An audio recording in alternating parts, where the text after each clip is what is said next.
Hakim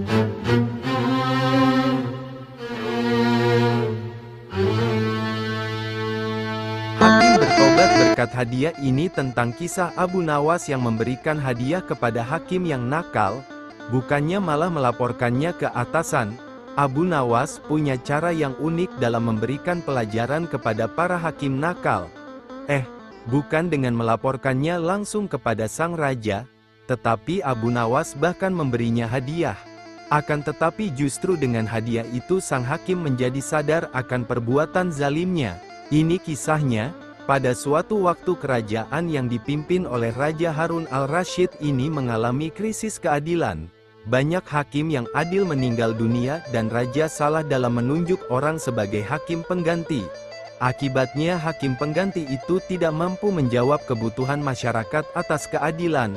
Para hakim pengganti itu berlaku menyimpang dan sama sekali tidak mengetahui hukum-hukum agama, sehingga tidak aneh jika kemudian muncul berbagai kebobrokan dan penyimpangan hukum yang dilakukan para hakim. Tiadanya keadilan dan kebenaran, semakin meluasnya korupsi dan penyalahgunaan hukum seperti telah menjadi hal yang biasa. Dalam kekuasaan tiran, ucapan penguasalah yang menjadi hukum dan kepentingan pribadi di atas segala-galanya. Dalam hal ini Abu Nawas turut prihatin. Dia pun lantas berinisiatif menyadarkan para hakim itu dengan caranya sendiri. Pada suatu hari Abu Nawas mendatangi seorang hakim untuk mengurus suatu perjanjian, namun hakim di kotanya selalu mengatakan tidak punya waktu untuk menandatangani perjanjian itu. Keadaan ini terus berlangsung seperti itu sehingga Abu Nawas menyimpulkan bahwa si hakim minta disogok, disuap. Akan tetapi Abu Nawas mengetahui bahwa menyuap adalah hal yang diharamkan oleh agama. Maka Abu Nawas pun memutuskan untuk melemparkan keputusan pada si hakim sendiri. Abu Nawas menyiapkan sebuah gentong. Gentong itu diisi dengan kotoran sapi hingga hampir penuh. Kemudian di atasnya Abu Nawas mengoleskan mentega beberapa sentimeter tebalnya. Gentong itu dibawanya ke hadapan Pak Hakim. Saat itu juga kesibukan sang hakim langsung hilang dan punya waktu untuk membubuhkan tanda tangannya pada surat perjanjian Abu Nawas. Tuan Hakim, apakah pantas Tuan mengambil gentong mentega itu sebagai ganti tanda tangan Tuan? Tanya Abu Nawas mengelabuhi. Sang hakim tersenyum sambil mengamati gentong itu. Engkau jangan terlalu dalam memikirkannya, kata si hakim mulai terjebak tipu muslihat Abu Nawas. Hakim tersebut lantas mencolek sedikit mentega dengan ujung jarinya lalu mencicipinya. Wah, enak benar mentega ini, kata sang hakim. Ya, sesuai dengan ucapan Tuan, jangan terlalu dalam mencolek menteganya, jawab Abu Nawas. Abu Nawas pun segera meninggalkan kantor sang hakim setelah mendapatkan tanda tangan si hakim. Hakim lantas pulang dengan hati yang riang gembira. Dibawanya gentong itu lantas dipanggillah istri dan anak-anaknya untuk bersama-sama makan pemberian Abu Nawas itu. Awalnya mereka sekeluarga sangat menikmati mentega itu. Namun begitu lapisan mentega itu habis, mereka mulai memakan kotoran sapi. Hehehe. Dasar hakim zalim.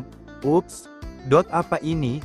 Baunya sangat busuk seperti kotoran hewan, kata hakim. Hakim lantas teringat Abu Nawas. Setelah berpikir panjang, ia baru sadar bahwa semua itu adalah ulah si Abu Nawas yang ingin menyadarkannya untuk meninggalkan praktek suap menyuap dan menegakkan keadilan. Hakim itu kemudian merasa sangat bersalah atas sikapnya selama ini. Lalu mendatangi rumah Abu Nawas dan meminta maaf atas kehilafannya. Di hadapan Abu Nawas ia berjanji akan menjadi hakim yang adil. Nah, begitu dong Pak Hakim. Jadilah hakim yang jujur dan adil. Tegakkan keadilan melalui tanganmu. Untuk Pak Abu Nawas. Salut deh sudah menyadarkan Pak Hakim melalui caranya sendiri yang sangat halus dan mengena tanpa lapor ke atasan. Kisah ini mirip dengan kejadian pada masa Nabi Sulaiman ketika masih muda. Entah sudah berapa hari kasus seorang bayi yang diakui oleh dua orang ibu yang sama-sama ingin memiliki anak. Hakim rupanya mengalami kesulitan memutuskan dan menentukan perempuan yang mana sebenarnya yang menjadi ibu bayi itu. Karena kasus berlarut-larut, Maka terpaksa hakim menghadap Baginda Raja untuk minta bantuan. Baginda pun turun tangan. Baginda memakai taktik rayuan. Baginda berpendapat mungkin dengan cara-cara yang amat halus salah satu wanita itu ada yang mau mengalah. Tetapi kebijaksanaan Baginda Raja Harun al-Rasyid justru membuat kedua perempuan makin mati-matian saling mengaku bahwa bayi itu adalah anaknya. Baginda pun akhirnya berputus asa. Mengingat tak ada cara-cara lain lagi yang bisa diterapkan, Baginda memanggil Abu Nawas. Abu Nawas hadir menggantikan hakim. Abu Nawas tidak mau menjatuhkan putusan pada hari itu melainkan menunda sampai hari berikutnya. Semua yang hadir yakin Abu Nawas pasti sedang mencari akal seperti yang biasa dilakukan, padahal penundaan itu hanya disebabkan Algojo tidak ada di tempat. Keesokan hari sidang pengadilan diteruskan lagi. Abu Nawas memanggil Algojo dengan pedang di tangan. Abu Nawas memerintahkan agar bayi itu diletakkan di atas meja. "Apa yang akan kau perbuat terhadap bayi itu?" kata kedua perempuan itu saling memandang. Kemudian Abu Nawas melanjutkan dialog. "Sebelum saya mengambil tindakan, apakah salah satu dari kalian bersedia mengalah dan menyerahkan bayi itu kepada yang memang berhak memilikinya?" "Tidak, bayi itu adalah anakku," kata kedua perempuan itu serentak. "Baiklah, kalau kalian memang sungguh-sungguh sama menginginkan bayi itu dan tidak ada yang mau mengalah, maka saya terpaksa membelah bayi itu menjadi dua sama rata," kata Abu Nawas mengancam. Perempuan pertama girang bukan kepalang, sedangkan perempuan kedua menjerit-jerit histeris, "Jangan, tolong jangan dibelah bayi itu, biarlah aku rela bayi itu seutuhnya diserahkan kepada perempuan itu," kata perempuan kedua. Abu Nawas tersenyum lega. Sekarang topeng mereka sudah terbuka. Abu Nawas segera mengambil bayi itu dan langsung menyerahkan kepada perempuan kedua. Abu Nawas minta agar perempuan pertama dihukum sesuai dengan perbuatannya, karena tak ada ibu yang tega menyaksikan anaknya disembelih, apalagi di depan mata. Baginda Raja merasa puas terhadap keputusan Abu Nawas, dan sebagai rasa terima kasih, Baginda menawari Abu Nawas menjadi penasehat hakim kerajaan. Tetapi Abu Nawas menolak. "Lah lebih senang menjadi rakyat biasa." Gara-gara mimpi, Baginda Raja mengusir Abu Nawas. Mimpi buruk yang dialami Baginda Raja Harun al-Rasyid tadi malam menyebabkan Abu Nawas diusir dari negeri Baghdad. Abu Nawas tidak berdaya. Bagaimanapun ia harus segera menyingkir meninggalkan negeri Baghdad hanya karena mimpi. Masih jelas terngiang-ngiang kata-kata Baginda Raja di telinga Abu Nawas. "Tadi malam aku bermimpi bertemu dengan seorang laki-laki tua. La mengenakan jubah putih. La berkata bahwa negerinya akan ditimpa bencana bila orang yang bernama Abu Nawas masih tetap tinggal di negeri ini. La harus diusir dari negeri ini sebab orang itu membawa kesialan. La boleh kembali ke negerinya dengan syarat tidak boleh dengan berjalan kaki, berlari, merangkak, melompat-lompat dan menunggang keledai atau binatang tunggangan yang lain." Dengan bekal yang diperkirakan cukup, Abu Nawas mulai meninggalkan rumah. Istri Abu Nawas hanya bisa mengiringi kepergian suaminya dengan deraian air mata. Sudah 2 hari penuh Abu Nawas mengendarai keledainya. Bekal yang dibawanya mulai menipis. Abu Nawas tidak terlalu meresapi pengusiran dirinya dengan kesedihan yang terlalu mendalam. Sebaliknya Abu Nawas merasa bertambah yakin bahwa Tuhan Yang Maha Perkasa akan segera menolong keluar dari kesulitan yang sedang melilit pikirannya. Bukankah tiada seorang teman pun yang lebih baik daripada Allah SWT dalam saat-saat seperti itu? Setelah beberapa hari Abu Nawas berada di negeri orang, ia mulai diserang rasa rindu yang menyayat-nyayat hatinya yang paling dalam.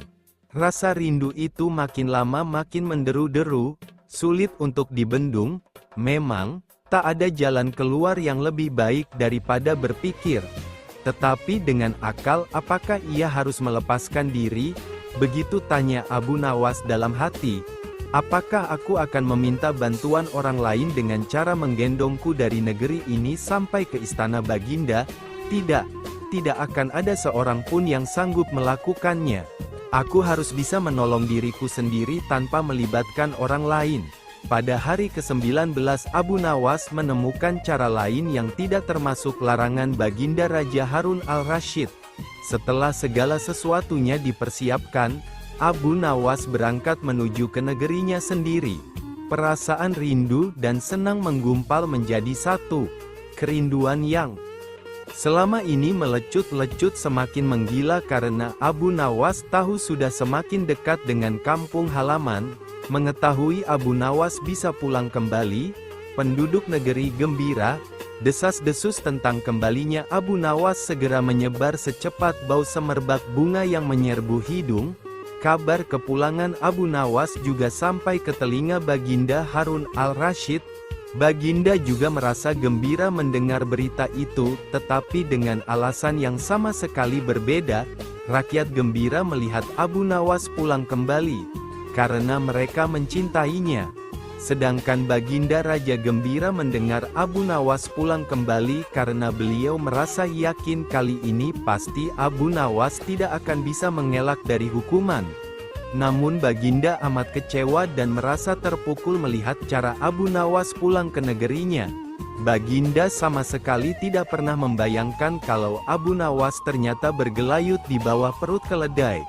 Sehingga Abu Nawas terlepas dari sanksi hukuman yang akan dijatuhkan. Pada suatu hari dalam sebuah perjalanan jauh menuju suatu tempat, Abu Nawas merasa kelaparan akan tetapi ia kehabisan persediaan bekal makanan. Selain itu persediaan uang di kantongnya juga sudah menipis, tersisa hanya beberapa keping saja. Padahal perjalanan yang harus ditempuh masih lumayan jauh, jadi sisa uang tersebut tidak akan cukup membantunya meneruskan perjalanan jika ia menggunakan uang tersebut untuk membeli makanan menghilangkan rasa laparnya yang mulai menyerang pada saat itu. Meski lapar, Abu Nawas tetap melanjutkan perjalanannya walaupun langkahnya sudah mulai gemetar. Karena merasa sudah cukup lapar dan lelah, Abu Nawas akhirnya memilih untuk beristirahat sejenak di sebuah tempat di keramaian. Secara tidak sengaja, Abu Nawas melihat sebuah warung makan di depannya. Karena tidak kuasa menahan rasa lapar, Abu Nawas pun akhirnya memasuki warung tersebut meski tidak berniat membeli makanan. Setelah memasuki warung, Abu Nawas langsung menuju ruangan dapur dan melihat asap yang sedang mengepul dan mengeluarkan aroma yang pastinya menggoda lidah untuk mencicipinya. Abu Nawas terus menghirup aroma-aroma dari masakan yang ada di dapur warung itu. Ia membayangkan seakan-akan ia sedang menyantap makanan yang sangat lezat itu. Setelah ia merasa puas, dan rasa laparnya untuk sementara sudah mereda, Abu Nawas segera beranjak meninggalkan warung untuk melanjutkan perjalanannya. Begitu keluar dari warung tersebut, tiba-tiba sang pemilik warung mengejar dan meneriakinya, "Hai tuan, tunggu dulu, mau kemana kau? Bayar dulu," teriak pemilik warung. Abu Nawas langsung menghentikan langkahnya. Ia heran mengapa pemilik warung itu menghentikannya meminta bayaran. Padahal ia sama sekali tidak makan atau minum di warung tersebut. Akan tetapi Abu Nawas tidak mau ambil pusing. Ia tetap tenang menghadapi pemilik warung itu. "Mau pergi seenaknya saja, bayar dulu baru boleh pergi," kata pemilik warung itu pada Abu Nawas. Mendengar perkataan pemilik warung itu, Abu Nawas langsung menganggukkan kepala tanda setuju akan membayar. Abu Nawas langsung merogoh kantongnya. Sesaat kemudian ia langsung mengaduk-aduk isi kantungnya yang berisi beberapa keping uang, hingga terdengar bunyi, kering, kering, kering, dari kantongnya. "Ayo cepat bayar, itu kan bunyi uangmu," kata pemilik warung itu. Kemudian Abu Nawas menjawab, "Itu tadi bayarannya. Aku bayar pakai bunyi saja karena di warungmu aku hanya dapat baunya saja," jawab Abu Nawas. Si pemilik warung jadi terdiam malu. Tidak dapat berkata apa-apa mendengar jawaban Abu Nawas. Bukannya bersedekah pada orang yang membutuhkan, malah meminta bayaran padahal orang tidak makan apa-apa. Abu Nawas pun langsung pergi meninggalkan pemilik warung itu, dan melanjutkan perjalanannya. Konon katanya menurut cerita, di negeri Baghdad seekor unta yang bisa bicara layaknya manusia. Unta tersebut tidak lain adalah milik Abu Nawas. Unta tersebut juga merupakan salah satu kesayangan Abu Nawas. Pada suatu hari, Abu Nawas mengajak untanya untuk pergi mengembara. Setelah berpamitan kepada istrinya, berangkatkah ia dengan si unta lengkap dengan perbekalannya. Mulailah ia menyusuri gurun pasir yang gersang dan panas pada siang hari dan sangat dingin pada malam hari. Perjalanan yang cukup jauh membuat Abu Nawas dan untanya merasa kelelahan. Ia dan untanya mencari tempat untuk berteduh sejenak melepas rasa capek. Mereka mendapatkan setumpuk pohon kaktus. Di bawah pohon kaktus itu, Abu Nawas berdialog dengan untanya. Unta itu bertanya kepada Abu Nawas, "Tuan, jauhkah masih perjalanan kita?" Tanya unta, "Jauh. Kita harus melewati 2 gurun pasir lagi. Setelah itu kita baru akan tiba di tempat tujuan. Di sana kita akan mendapat tempat dan penginapan yang nyaman," jawab Abu Nawas. Beberapa saat kemudian selesai beristirahat, mereka kembali melanjutkan perjalanannya. Hari pun berubah menjadi gelap, tanda masuknya waktu malam. Abu Nawas menghentikan perjalanannya, dan kemudian menyiapkan tenda untuknya bermalam dan beristirahat di sana. Setelah menyantap bekal bersama untanya, Abu Nawas di dalam tidur dengan nyenyaknya. Api malang bagi si unta. Ia tak diizinkan oleh majikannya tidur di dalam tenda karena tendanya memang kecil. Karena merasa sangat kedinginan, ia mulai berpikir kalau terus begini pasti dia esok hari akan sakit dan tidak bisa melanjutkan perjalanan. Tengah malam si unta membangunkan majikannya Abu Nawas dan berkata, "Tuan, saya kedinginan, izinkan saya menitipkan ujung kaki saya masuk ke dalam tenda Tuan." Abu Nawas pun merasa tidak berkeberatan karena ujung kaki itu tidak akan mengganggu tidurnya. Setelah beberapa saat kemudian, si unta berkata lagi, "Tuan, saya kedinginan, izinkan saya memasukkan kaki depan saya ke dalam tenda agar besok saya kuat berjalan membawa Tuan di atas punggung saya." Benar juga, pikir Abu Nawas. Ia pun mengizinkan. Sesaatnya lagi si unta berkata, "Tuan, hidung saya mulai berair, besok saya akan sakit dan tidak bisa membawa Tuan di atas punggung saya, izinkan kepala saya berada di dalam tenda."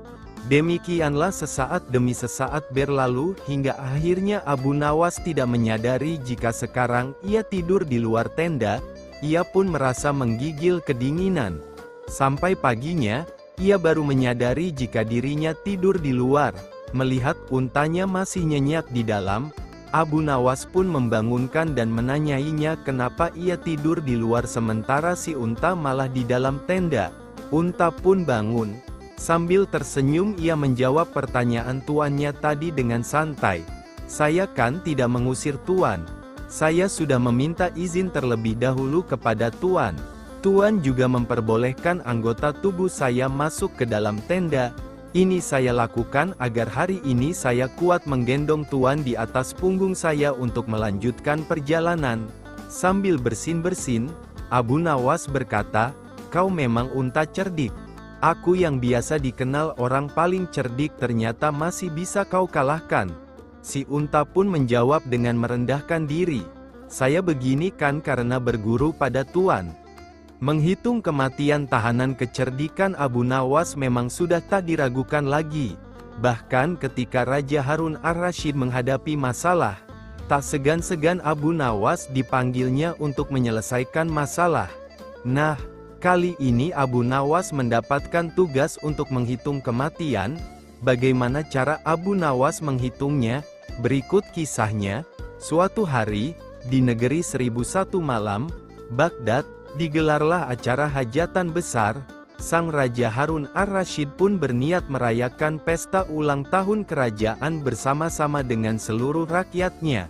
Pada hari yang telah ditunggu tiba, rakyat Baghdad dikumpulkan di depan pendapa istana. Raja Harun sang penguasa berdiri dan berkata, "Wahai rakyatku yang tercinta, hari ini kita mengadakan pesta ulang tahun kerajaan. Aku akan memberi hadiah kepada para fakir miskin. Aku juga akan memberikan pengampunan kepada para tahanan di penjara dengan mengurangi hukuman. Menjadi setengah dari sisa hukumannya," seru Baginda kepada rakyatnya, "memberi keringanan hukuman pada tahanan." Mendengar ucapan sang raja, tentu saja rakyat Baghdad bersukaria. Mereka segera berpesta bersama dan menyantap aneka makanan yang telah disediakan. Tak berapa lama kemudian, para pengawal istana membagi-bagikan hadiah kepada fakir miskin. Setelah dipastikan seluruh rakyatnya yang fakir miskin mendapatkan hadiah, raja pun memanggil para tahanan-tahanan pertama yang mendapatkan kesempatan adalah bernama Sofyan. "Sofyan, berapa tahun hukumanmu?" tanya Baginda. "2 tahun Baginda," jawab Sofyan. "Sudah berapa tahun yang kamu jalani?" tanya Baginda lagi. "1 tahun Baginda," jawab Sofyan.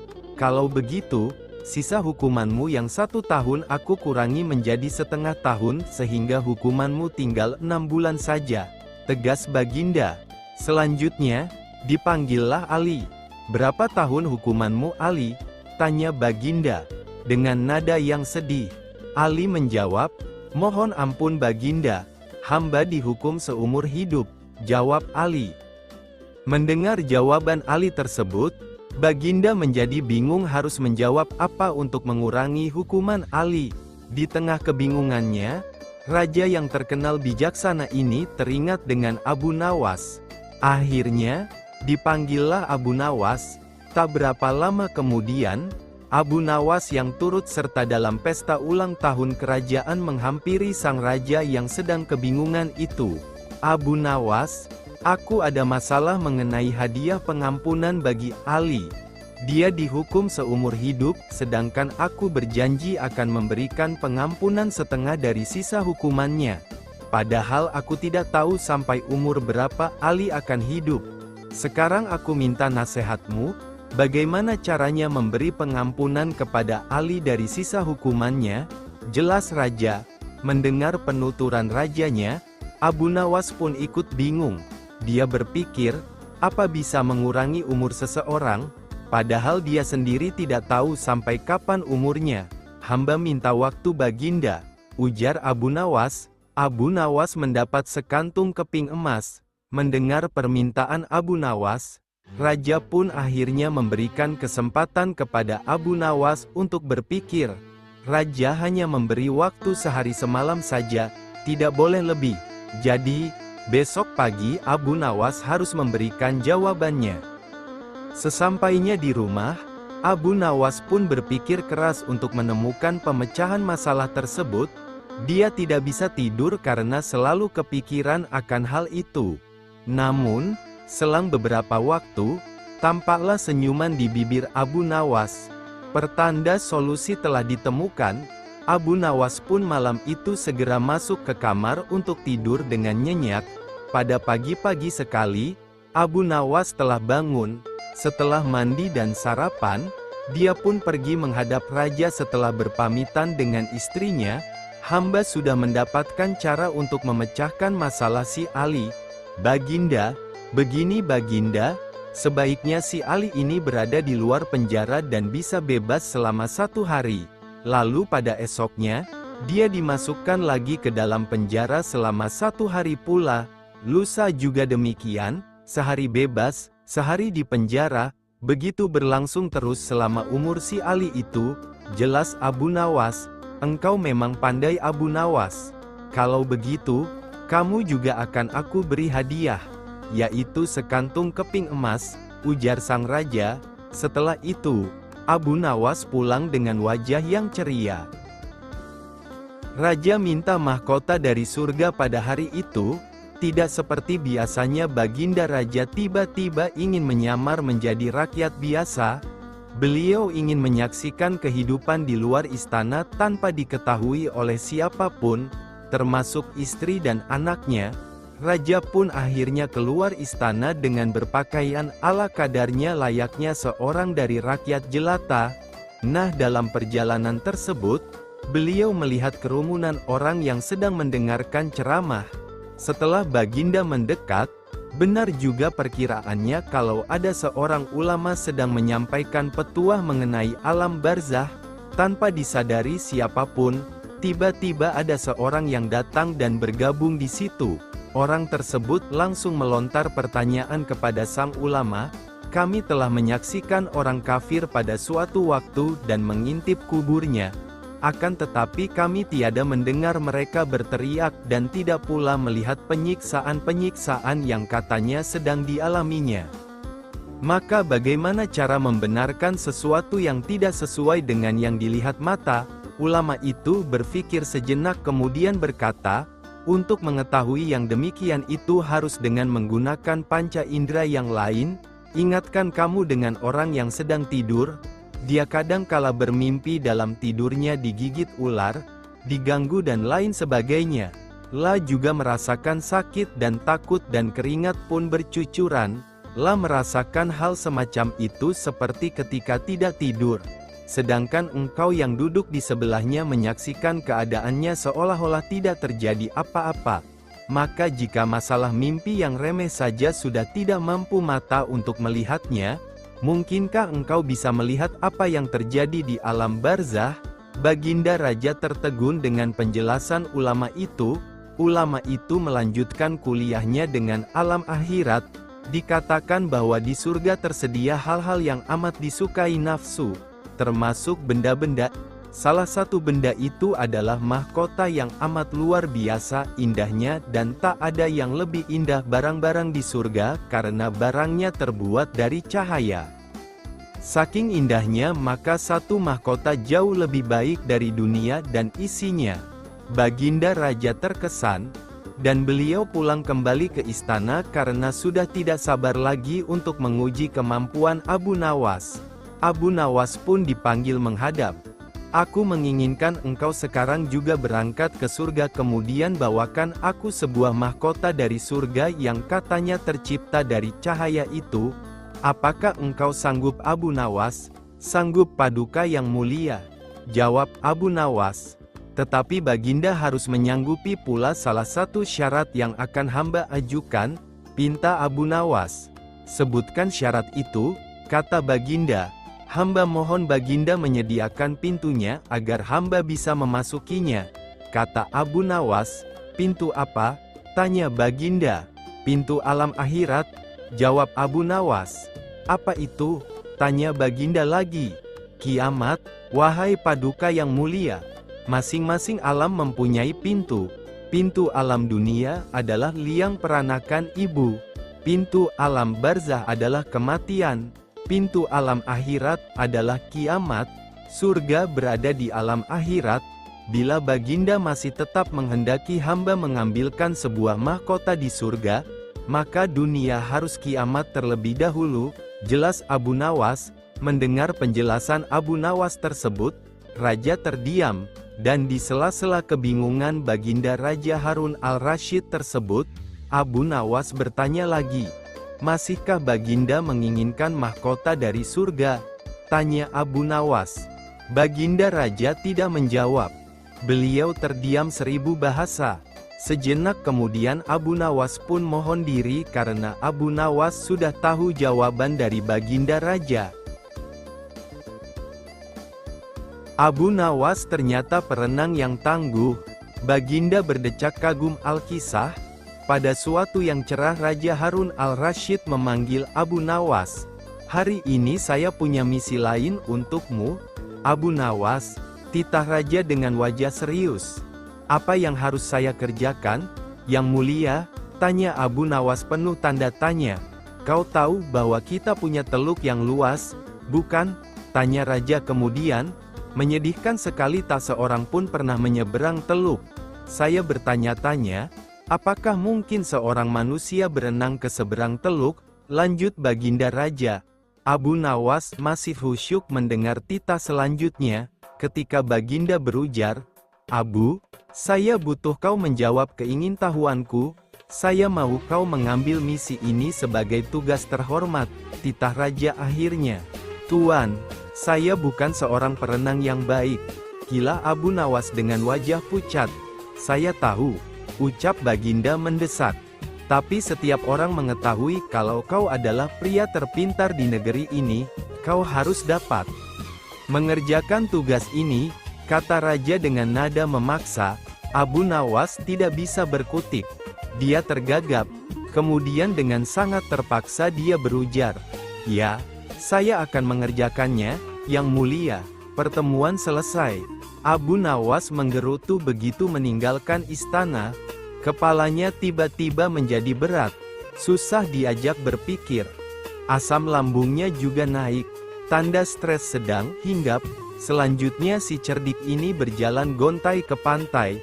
Lah memandangi teluk yang luas itu, beberapa kali ia menarik nafas dalam-dalam, pikirannya masih kalut, ketika ia akhirnya duduk di bawah sebuah pohon palem. Dia mencoba mencari ide menyiasati misi yang mustahil itu. Pada waktu itu ia melihat pakaian anak-anak tergeletak di atas bebatuan di sampingnya. Di mana anak itu? Mereka pasti berenang di pantai, gumam Abu Nawas. Seketika itu juga, kepala Abu Nawas tiba-tiba enteng. Asam lambungnya normal-normal saja. Cuma hanya kepingin makan yang enak-enak. Senyumnya pun terkembang. Nampaknya ia telah menemukan ide cemerlang. Abu Nawas lalu pulang dan bangun pagi-pagi sekali pada hari berikutnya. Dia segera pergi ke pantai. Sambil tersenyum, Abu Nawas melepaskan pakaian dan cincinnya lalu meletakkannya di pasir. La juga melepaskan sepatunya dan meletakkannya di samping pakaiannya. Setelah itu, Abu Nawas kembali lagi ke rumah. 1 jam kemudian raja dan para menterinya datang ke pantai. Mereka terkaget-kaget ketika mengetahui ada pakaian Abu Nawas yang teronggok di atas pasir. Mereka pun berspekulasi, Abu Nawas sedang berenang mengarungi laut untuk mencapai teluk. Luar biasa, ini orang, gumam Baginda geleng-geleng kepala. Tapi sebagian dari mereka meragukan kalau Abu Nawas yang punya kemampuan berenang pas-pasan berani mengarungi laut. Untuk membuktikan rasa penasaran, mereka semua akhirnya sepakat untuk mendatangi rumah Abu Nawas. Sampai di rumah Abu Nawas, raja dan para menteri hanya ditemui oleh istrinya. La mengatakan kalau Abu Nawas meninggalkan rumah pagi hari sebelumnya. Kemarin ia mengatakan padaku bahwa ia akan berenang menyeberangi teluk. Dia berkata bahwa Yang Mulia memerintahkannya melakukan demikian. Sebenarnya saya tak tega membiarkannya pergi karena saya tahu ia bukan perenang yang baik, kata wanita itu dengan sedih. Tiba-tiba datang seorang pengawal istana melapor, Yang Mulia, Abu Nawas ditemukan. Pengawal itu kemudian bercerita jika pada sore hari 3 nelayan di pantai melihat seorang pria berenang. Ketika mereka mendekatinya, mereka tahu bahwa yang berenang adalah Abu Nawas. Karena terlihat sangat lelah, maka mereka membantu Abu Nawas mencapai pantai. Tapi tak lama setelah itu Abu Nawas malah pingsan. Tak lama setelah itu, raja dan beberapa pengawal pergi ke pantai. Raja lalu duduk di samping Abu Nawas. Abu, panggil raja sambil menggoyang-goyangkan tubuh Abu Nawas. Pelan sekali, Abu Nawas membuka matanya. Legalah hati Raja Harun al-Rasyid. La memegang tubuh Abu Nawas dengan erat. La terlihat sangat menyesal karena telah menyebabkan Abu Nawas menderita. Abu Nawas tersenyum tipis ketika sang raja memeluknya dan mengatakan, "Kau hebat, Abu."